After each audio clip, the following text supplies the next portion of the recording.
तुम रोज सोचते हो, लेकिन क्या तुमने कभी सोचा है कि तुम सोच क्या रहे हो? तुम्हारे जीवन के ज्यादातर फैसले तुम्हारी सोच से बनते हैं, लेकिन अगर सोच ही साफ नहीं है तो जीवन सही कैसे होगा? और यही कारण है कि जीवन में भ्रम है, दुख है, तनाव है। तो सवाल यह है कि क्या तुम सच में सोच रहे हो या सिर्फ सोचने के भ्रम में जी रहे हो? नमस्कार दोस्तों, आप सभी का स्वागत है। दोस्तों, मन को जीतने के विज्ञान में हम 2 पड़ाव पूरे कर चुके हैं। पहला वैराग्य और दूसरा संतोष। दोस्तों, वैराग्य और संतोष से संबंधित या अब तक जो भी वीडियो मैंने बनाए उनके कंटेंट से संबंधित आप लोगों के मन में कोई भी प्रश्न होता है तो आप उसे कमेंट में डाल सकते हैं, मैं उसका जवाब दूंगा। दोस्तों, तीसरे पड़ाव की ओर चलते हैं जिसका नाम है विचार। अध्यात्म शास्त्र कहते हैं विचार परमो ज्ञानम, विचार ही परम ज्ञान है। लेकिन ये विचार होता क्या है ये तो हम समझे, क्योंकि मेडिटेशन में इसी विचार को शांत करने की बात कही जाती है। देखिए दोस्तों, एक बात जरूर समझ लेना कि आध्यात्मिक यात्रा में आपको सिस्टमेटिक स्टेप बाय स्टेप ही चलना होगा। बाद वाली बातें आप पहले अप्लाई करेंगे, पहले वाली बाद में करेंगे तो सब कुछ गड़बड़ होने की संभावना है। और हम बात कर रहे हैं वास्तविक शांति की, वास्तविक जो इनर पीस है उसकी बात कर रहे हैं, जीवन मुक्त होने की, स्वरूप में स्थिति प्राप्त करने की। तो स्टेप बाय स्टेप समझेंगे तो ज़्यादा अच्छा रहेगा। दोस्तों, मैं कौन हूँ, ये संसार क्या है, किसने बनाया, क्यों बनाया, ये दुखों का कारण क्या है, इन दुखों से परमानेंट छुटकारा कैसे मिले, ये जितने भी इस तरीके के जो आध्यात्मिक प्रश्न है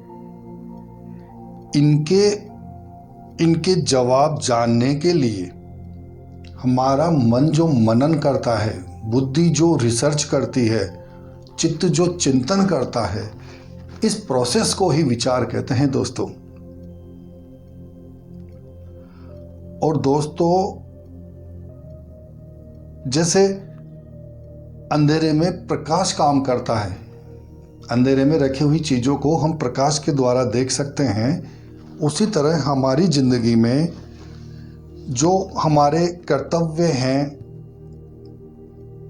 उन कर्तव्यों का ज्ञान क्या हमारे लिए उचित है, क्या अनुचित है, उन सभी का ज्ञान ये विचार ही हमें करवाता है।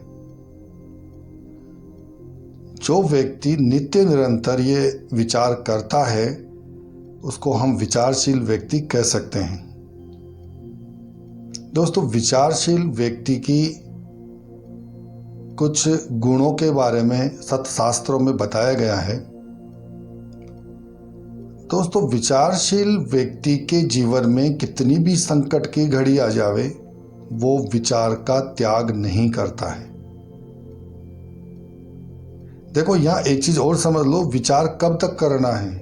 जब तक हम स्वयं को नहीं जान लेते या स्वयं को अनुभव नहीं कर लेते, तब तक विचार करना है। और जैसा कि मैंने पहले भी वीडियो में कहा था कि जो परम पद है या हमारा जो फाइनल डेस्टिनेशन है, जो आत्मा को जानना, ब्रह्म को जानना, परमात्मा को जानना या स्वयं को जानना या जीवन मुक्त होना, बहुत सारे नाम है, कुछ भी कह दो, वो परम पद जो है वो वाणी का विषय नहीं है, वो अनुभव का विषय है। तो जब हम उसे अनुभव कर लेंगे तो फिर इन चीज़ों का, इन पड़ावों का कोई विशेष अर्थ नहीं रह जाएगा। तो जब तक हम मंजिल को प्राप्त नहीं कर लेते तब तक ये हमें करना ही होगा। तो विचार को किसी भी परिस्थिति में हमें त्याग नहीं करना है, भले ही अनुकूल परिस्थिति हो या प्रतिकूल परिस्थिति चल रही हो। दोस्तों, संसार को भवसागर भी कहा गया है शास्त्रों में। अगर संसार को हम एक सागर माने या भवसागर माने तो दोस्तों यकीन मानना, इस भवसागर को पार करने के लिए एक विचार ही जहाज है। दोस्तों, शास्त्रों में आपने सुना होगा श्रवण मनन निधिध्यासन। तो दोस्तों ये क्या है? श्रवण का सीधा सा अर्थ है कि आप अपने गुरु से या ट्रस्टेड व्यक्ति से या सत शास्त्रों से पहले ज्ञान का श्रवण करते हैं, यानी कि सुनते हैं, पढ़ते हैं, और फिर उस पर आपको मनन करना होता है। दोस्तों, ये जो मनन है या जो चिंतन है, ये जब तक नहीं करेंगे ना, अंदर कुछ नहीं उतरेगा। और ये चिंतन मनन का काम आपको स्वयं ही करना होगा, कोई दूसरा नहीं बताएगा इसको। तो ये जो मनन है, मन मनन करता है, चित्त चिंतन करता है। तो जब हम मनन करेंगे इसके ऊपर, तभी हमारे चित्त की गहराइयों में, ये सब मैं बता चुका हूँ आपको, मन क्या होता है, चित्त क्या होता है, तो तभी चित्त की गहराइयों में ये जो विचार का जो परिणाम है, शांति, शीतलता, ये उतरने लगेगी। तो जैसा कि मैं बोल रहा था कि संसार सागर को पार करने के लिए विचार ही एकमात्र जहाज है, उसी तरीके से जो लौकिक दुख है हमारे जीवन में, जो दुख आते हैं, वो दुख कुछ भी नहीं है, केवल ये कह सकते हो कि विचार का अभाव है। जिस दिन हमने सही दिशा में तरीके से विचार करना शुरू कर दिया, ये दुख आप इनको हंसते हुए देखोगे। ये मैं बिल्कुल आपको सही बात बता रहा हूँ, लेकिन उसमें प्रैक्टिस चाहिए होगी, वक्त लगेगा। और दोस्तों, लौकिक दुनिया में भी आप देख लो कि जितने भी सफल व्यक्तियों की जो सफलता है, या बुद्धिमानों की जो बुद्धि कार्य करती है, या किसी भी अभिष्ट कार्य में जो अभिष्ट सफलता होती है, मिलती है हमको, उसमें कहीं ना कहीं विचार ही एकमात्र कारण होता है।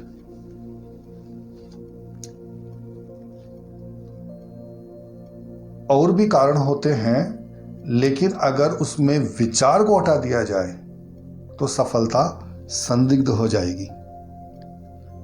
और दोस्तों, हम जिस मार्ग की बात कर रहे हैं, मन को जीतने के विचारों द्वारा, ये ज्ञान मार्ग होता है। तो ज्ञान मार्ग में तो विचार जो है बहुत ज़्यादा सहायक होता है। इसमें विचार को आप ऐसे भी समझ सकते हो कि जैसा भी मैं बात कर रहा था कि मनन या चिंतन, तो दोस्तों इसको हम मंथन भी कह सकते हैं। मंथन में क्या होता है, देखिए हमारे जो गुरु है, उनके जो हमारे पंथ के जो शास्त्र है, उसमें एक दोहा आता है, साखी आती है, जिसका अभी मुझे स्मरण हो आया तो मैं बोलता हूँ। घी दूध में रम रहा व्यापक सब ही ठोर, दादू वक्ता बहुत है मथी काढ़े ते और। यानी कि जो दूध है उसमें घी सर्वव्यापक है, लेकिन आप बिना प्रोसेसिंग के उस घी को अलग नहीं निकाल सकते। आपको पहले उसे गर्म करना होगा, फिर उसमें थोड़ा दही डालना होगा, फिर उसको एक समय के लिए, पीरियड ऑफ टाइम के लिए उसको छोड़ना होगा। उसके बाद फिर उसका दही बनेगा, फिर उस दही को मथना पड़ेगा। उस दही को मथने के बाद जो मक्खन निकलेगा, उसको गर्म करने पर हमें घी की प्राप्ति होगी। तो ये जो दही का मथना है ना, यही मंथन है, यही मंथन है। और यहाँ पर हम जो विचार की बात कर रहे हैं, तो मन जो मनन करेगा उसको हम मंथन के समकक्ष या उसके अनुसार मान सकते हैं। जब तक मंथन नहीं होगा, घी नहीं निकलेगा, जब तक विचार नहीं होगा, मनन नहीं होगा, तब तक कुछ रिजल्ट नहीं निकलेगा। और इसमें कुछ मुश्किल भी नहीं है, ये बहुत आसान है। ये तो बात हो गई दोस्तों विचार की, जो व्यक्ति विचार करता है। दोस्तों विचार करने वाला व्यक्ति सभी के लिए आदरणीय भी होता है। और दोस्तों आज इस दुनिया में हमें जितने भी पाप कर्म दिखाई दे रहे हैं, पाप कर्म बोल दो, निषिद्ध कर्म बोल दो, दुष्कर्म बोल दो, या जो मानसिक चिंताएं, तनाव, स्ट्रेस, डिप्रेशन, या जितने भी दुख कह दो, दोस्तों यकीन मानना ये सभी जो चीजें मैं बोल रहा हूं ये विचारहीनता का ही परिणाम है। विचारहीनता क्या है? जो व्यक्ति विचार नहीं करता है उसको, मतलब विचार के अभाव को हम विचारहीनता कह सकते हैं। दोस्तों वो अभी जो मैंने साखी बोली थी, मैं उसका अर्थ क्लियर कर देता हूँ। घी दूध में रम रहा या व्यापक सभी ठोर, अच्छा मैंने बता दिया था इसका। और दादू वक्ता बहुत है, मति काढ़े ते और, यानी कि इस तत्व के बारे में बोलने वाले तो बहुत मिल जाएंगे आपको। बहुत गहरी बात कर रहा हूं, समझने की कोशिश करना। इस बात को, इस तत्व के बारे में बोलने वाले आपको बहुत मिल जाएंगे। तो दादू दयाल जी महाराज आगे बोलते हैं कि मथी काढ़े ते और, यानी कि इसको मथ के निकालने वाला वो तो कोई बिरला ही होता है, कोई लाखों करोड़ों में दो चार। तो ये अनुभव का विषय है, इसलिए हमारा जो उद्देश्य है, परम पुरुषार्थ है, वो यही है कि हम इसका वास्तविक अनुभव करें। और दोस्तों ये कोई भी मुश्किल का काम नहीं है, मैं आपको पहले भी बताया हूँ, चुटकी बजाने में भी परिश्रम है, लेकिन इस तत्व ज्ञान को प्राप्त करने में कोई परिश्रम नहीं, ये बहुत आसान है। पलक झपकने के समान ये ज्ञान होता है, बस थोड़ी हमें प्रैक्टिस चाहिए होती है, चीज़ों को समझना होता है। तो दोस्तों मैं बीच में बोल गया, मैं भूल गया था, हमारी बात चल रही थी विचारहीनता की। दोस्तों विचारहीनता जितना दुख देती है ना मनुष्य को, उतना दुख तो उसको कोई भी रोग नहीं देता। कितनी ही उसके संकट की घड़ी आ जाए वो भी उतना दुख नहीं देती, कितनी मानसिक चिंता हो जाए वो भी उतना दुख नहीं देती जितना विचारहीनता दुख देती है। और इस विचार के लिए बहुत ज़्यादा योग्यता का होना जरूरी नहीं है। थोड़ा बहुत भी अगर कोई व्यक्ति पढ़ा लिखा है, चित्त में थोड़े से भी अच्छे संस्कार है, तो वो इस विचार को अपने जीवन में उतार सकता है। दोस्तों थोड़ी देर पहले बात चली थी विचार परमो ज्ञानम। सत शास्त्रों ने विचार को ही परम ज्ञान बताया है। अब देखो मैं एक चीज और बताता हूँ, आजकल क्या देखने में आ रहा है। आजकल ज़्यादातर लोग डिग्रियों के पीछे, सर्टिफिकेट्स के पीछे, प्रमाण पत्रों के पीछे, उपलब्धियों के जो प्रमाण पत्र हैं उनके पीछे भाग रहे हैं। दोस्तों मेरा ये प्रबलता से मानना है कि किसी व्यक्ति के पास दुनिया भर की डिग्रियां हैं, प्रमाण पत्र है, लेकिन अगर वो व्यक्ति विचार नहीं करता है ना, तो वो किसी काम की नहीं है। और कोई व्यक्ति के पास कोई डिग्री नहीं है, प्रमाण पत्र नहीं है, सर्टिफिकेट्स नहीं है, और वो व्यक्ति विचार करता है ना, तो शास्त्र उसे भी ज्ञानी मानते हैं। क्योंकि विचार परमो ज्ञानम का मतलब यही है कि विचार ही परम ज्ञान है। विचार के बिना ये डिग्री, डिप्लोमा, ये सब अधूरे हैं, इनका कोई मतलब नहीं है। और मैं आपको लेटेस्ट न्यूज़ बताता हूँ। आजकल ऐसा चलन भी चल गया है कि जो बड़ी मल्टीनेशनल कंपनियां हैं, गूगल है या और भी एप्पल वगैरह जो कंपनियां हैं, ज़्यादातर कंपनियां, मैंने एक आर्टिकल पढ़ा था उसमें अभी थोड़े दिन पहले, उसमें यही आ रहा है कि अब हुनर या जो स्किल होती है उसी को इम्पोर्टेंस दी जा रही है। उन कंपनीज को सर्टिफिकेट, डिग्री से कोई मतलब नहीं। और आप खुद सोचो दोस्तों, आपकी खुद की कंपनी है, आपको स्टाफ चाहिए, एम्प्लॉयज़ चाहिए, आप ऐसे एम्प्लॉय को लेना पसंद करेंगे जिसके पास डिग्रियों का ढेर है लेकिन उसके पास स्किल कुछ नहीं है, या फिर ऐसे व्यक्ति को लेना पसंद करेंगे जिसके पास डिग्री नहीं है लेकिन उसको काम अच्छे से आता है जो आपको चाहिए? तो ज़माना बदल रहा है और ये जो चीज़ें हैं इससे आप समझ सकते हो कि विचार को परम ज्ञान क्यों कहा गया है। और आध्यात्मिक जो हमारी यात्रा है इसमें मैंने आपको एक बार पहले जिक्र हुआ था कि इसमें हमें क्या करना होता है। इसमें हमें सत्य को सत्य जानना होता है और असत्य को असत्य जानना होता है। और ये सत्य को सत्य जानना, असत्य को असत्य जानना, ये विचार किए बिना संभव नहीं है। कितना ही मेडिटेशन कर लो, कितनी ही टेक्निक्स पकड़ लो, प्राणायाम, आनापानसति, जब तक कॉन्सेप्ट्स क्लियर नहीं होंगे। मैं इन विधियों की बुराई नहीं कर रहा हूँ, ये विधियाँ बहुत अच्छी। आनापानसति तो महात्मा बुद्ध, भगवान बुद्ध की खोजी हुई टेक्निक है, ये बहुत अच्छा काम करती है। लेकिन दोस्तों, हम लोग जो हैं गृहस्थ में हैं, हमें धर्म, अर्थ, काम के पुरुषार्थ भी पूरे करने होते हैं। टेक्निक्स काम करती है, बिल्कुल करती है, लेकिन मैं सिर्फ इतना सा कहना चाह रहा हूँ कि जब तक जो मैं आपको बता रहा हूँ ये कॉन्सेप्ट्स क्लियर नहीं होंगे ना, तब वो उसमें समय ज़्यादा लग जाएगा।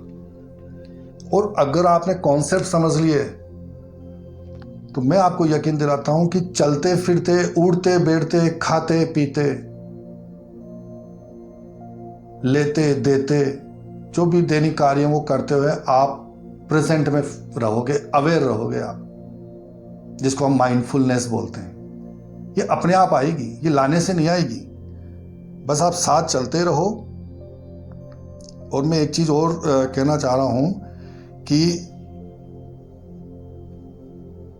जो हमेशा कहता हूँ कि वीडियो पसंद आए तो लाइक और शेयर ज़रूर करो।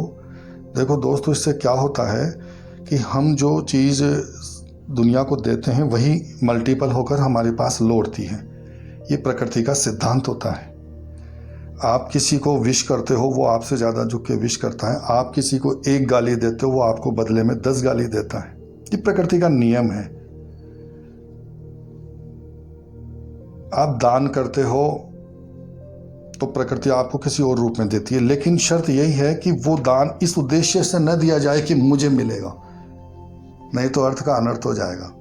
तो मेरे कहने का मतलब इतना सा है कि अगर आपको मेरे वीडियो में या ज्ञान में सच्चाई नज़र आ रही है तो आप इसे प्लीज़ लाइक करें, शेयर करें।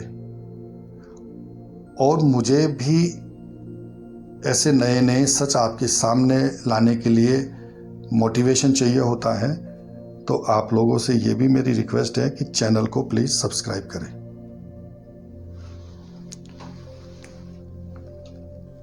तो दोस्तों, विचार परमो ज्ञानम, विचार ही परम ज्ञान है। लेकिन यहाँ पर एक बहुत गहरी बात है। ये जो विचार है ना, ये अपने आप नहीं चलता। देखिए, थॉट्स जो अपने आप आती है वो तो कुछ भी आ जाती है, लेकिन मैं बात कर रहा हूं सही दिशा में विचार।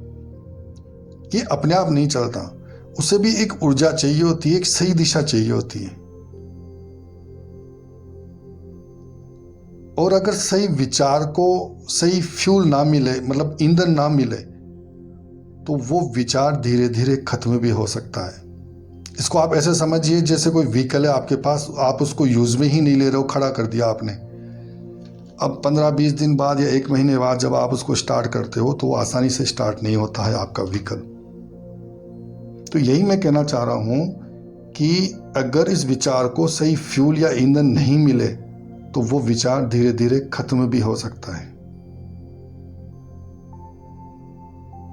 आप समझो इस बात को, जब हम ज्ञान की खोज करना बंद कर देते हैं तो अज्ञान अपने आप आएगा। देखिए, अज्ञान को जीवन में लाने के लिए कोई पुरुषार्थ नहीं करना पड़ता, कोई प्रयास नहीं करना पड़ता है, वो बाय डिफॉल्ट होता है, बाय डिफॉल्ट आता है।